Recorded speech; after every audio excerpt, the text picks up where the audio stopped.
Ya, salam pemirsa, berjumpa lagi bersama saya dalam pembahasan buku Amanat kepada Orang Muda. Pada saat ini kami mengundangkan saudara-saudara, khususnya kepada seluruh orang-orang muda, sehingga kita boleh berkumpul bersama-sama dan mendengarkan akan nasihat firman Tuhan dan boleh mengerti akan setiap rencana-rencana Tuhan di dalam kehidupan kita masing-masing. Kita akan masuk pasalnya yang ke-122 dan pasalnya yang ke-123. Judulnya Berhala Pakaian. Berhala pakaian adalah satu penyakit batin, ya. Janganlah hal itu dibawa masuk ke dalam hidup yang baru. Pada hakikatnya penurutan kepada tuntutan Injil menuntut satu perubahan yang amat nyata dalam hal pakaian.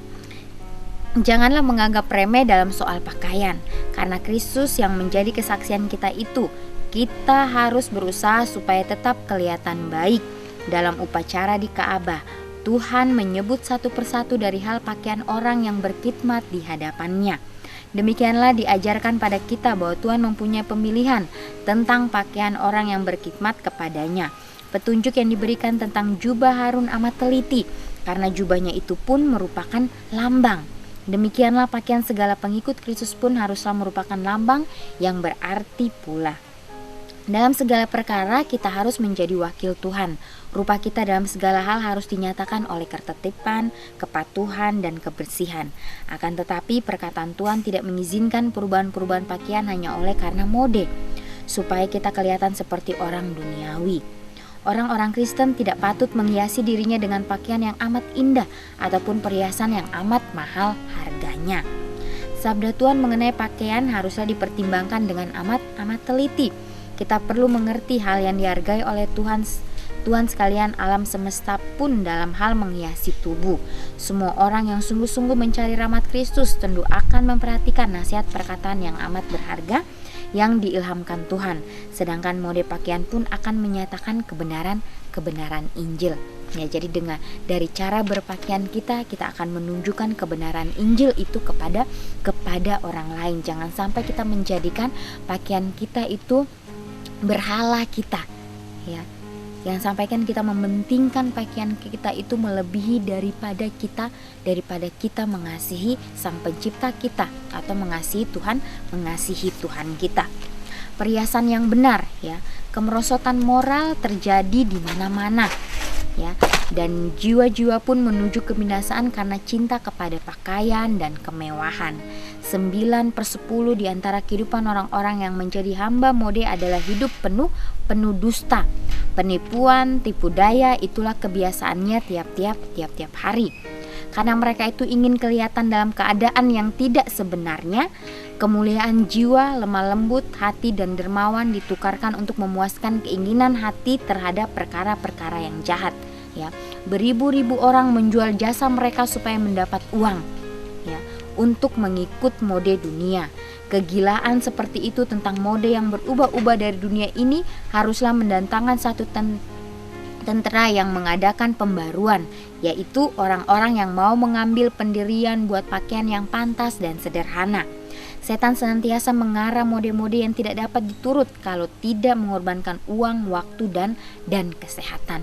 Ya, jadi perhiasan yang benar bagi jiwa kita yaitu kebiasaan karena kita yaitu kehidupan orang-orang yang harus menjadi lemah lembut, ya, tidak ada tipu di dirinya, ya. Tiap Hari kita menjadi orang yang dermawan, ya, orang yang lemah lembut, ya, ditukarkan untuk memuaskan keinginan hati terhadap perkara-perkara yang jahat. Biarlah perhiasan yang keluar dari dalam diri kita yaitu kelemah lembutan, hati yang dermawan, ya, kesopanan di dalam kehidupan kita. Setelah kita melihat di hadapan kita gambaran kemerosotan derajat dunia dalam soal mode, bagaimanakah orang-orang yang mengaku dirinya Kristen berani berjalan dengan orang dunia? Apakah kita akan kelihatan memperkenankan mode yang menurunkan derajat tersebut dengan mengikuti dia? Banyak orang yang mengikuti mode dunia ini, tetapi hal itu disebabkan Kristus tiada dalam diri mereka, ya. Pengharapan mulia itu hidup dalam kemewahan, berpakaian yang berlebih-lebihan merupakan satu dari tanda-tanda akhir zaman. Kesombongan dan kesia-siaan dinyatakan di mana-mana. Akan tetapi, barang siapa yang mau melihat ke dalam kaca untuk mempercantik dirinya sendiri dan kurang menaruh minat terhadap hukum Tuhan, kaca batin yang besar itu, berhala pakaian ini membinasakan segala sesuatu yang rendah hati, lemah lembut dan indah dalam tabiat. Hal itu menelan waktu yang berharga yang patut untuk direnung-renungkan, menyelidiki hati, mempelajari firman Tuhan dengan doa dan yang tekun.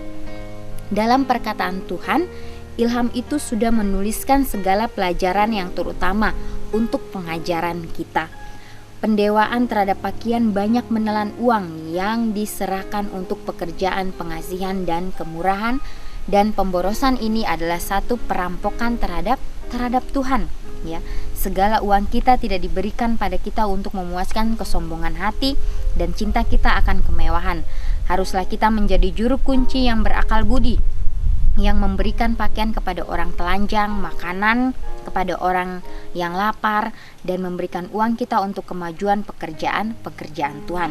Kalau kita mau perhiasan, karunia kelemah lembutan, kerendahan hati, sopan santun, dan kebijaksanaan disesuaikan dengan tiap-tiap orang di dalam segala golongan dan keadaan kehidupan.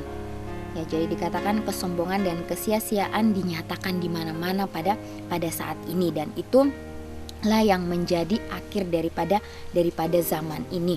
Ya, jadi setan memberikan sesuatu hal yang membuat manusia ini buta terhadap firman Tuhan. Ya, di sini bila mana kita menyerahkan akan segala kehidupan kita hanya untuk berfoya-foya di dalam membeli pakaian yang mahal-mahal, menelan uang yang begitu banyak, memakai uang dengan pemborosan, itu adalah perampokan terhadap Tuhan. Jadi sama kita mencuri ya segala uang yang kita tidak berikan pada kita untuk memuaskan kesombongan hati dan cinta akan diri kita, akan kemewahan kita. Haruslah kita menjadi juru kunci yang berakal budi, ya, yang memberikan pakaian kepada orang yang telanjang, makanan kepada orang yang lapar.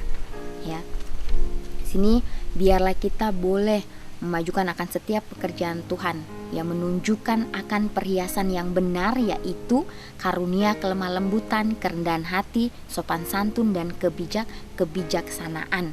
Ya, jadi kita harus minta hikmat kepada Tuhan dengan datang menyerahkan kehidupan kita. Ya, jangan sampai kita menyia-nyiakan waktu kita hanya untuk kesenangan diri kita. Ya, di sini dikatakan dunia ini digambarkan sebagai kemerosotan derajat. Dunia dalam soal pakaian dan mode-mode pakaian yang menurut hal duniawi. Ya, apakah tidak baik kita sendiri teguh sebagaimana penjaga yang setia dan melalui ajaran yang teladan menjauhkan kemanjaan dalam pemborosan dan kemewahan dalam abad yang merosot ini? Apakah kita tidak akan mengadakan satu teladan yang benar kepada orang-orang muda kita? Baik kita makan atau minum, hendaklah kita membuat kalian itu akan menjadi untuk kemuliaan bagi nama Tuhan. Ya, jadi sudah jelas sekali ya bacaan kita pada saat ini melalui buku Amanat kepada Orang Muda, di mana mengimbau masing-masing kita sehingga kita boleh sadar, ya, sehingga kita boleh mengambil suatu keputusan, ya, apa yang harus kita lakukan di zaman akhir ini. Ya, karena hari demi hari keadaan kita bukan semakin membaik, keadaan dunia ini akan semakin memburuk. Oleh sebab itu kita harus mempunyai prinsip yang teguh, berdiri teguh di akhir zaman ini, sehingga kita boleh menjadi tentara-tentara Kristus di akhir zaman ini, yang memantulkan akan perhiasan yang benar, yang memantulkan akan tabiat-tabiat Kristus di dalam kehidupan kita. Ya, apakah kita tidak baik kita berdiri teguh sebagai penjaga yang setia? Katakan, bila kita melakukan segala sesuatu, baiklah kita lakukan itu untuk kemuliaan nama Tuhan saja. Ya, karena sini dikatakan juga kita harus turut mengambil bagian, ya, di dalam pekerjaan Tuhan, karena setan senantiasa, ya, dia selalu memberikan hal-hal yang membuat hati kita berbalik. Ya, oleh sebab itu teruslah kita menyerahkan kehidupan kita kepada Tuhan, mempelajari setiap nasihat firman Tuhan, dan itu yang akan menguatkan masing-masing kita, khususnya bagi seluruh orang-orang muda pada saat ini.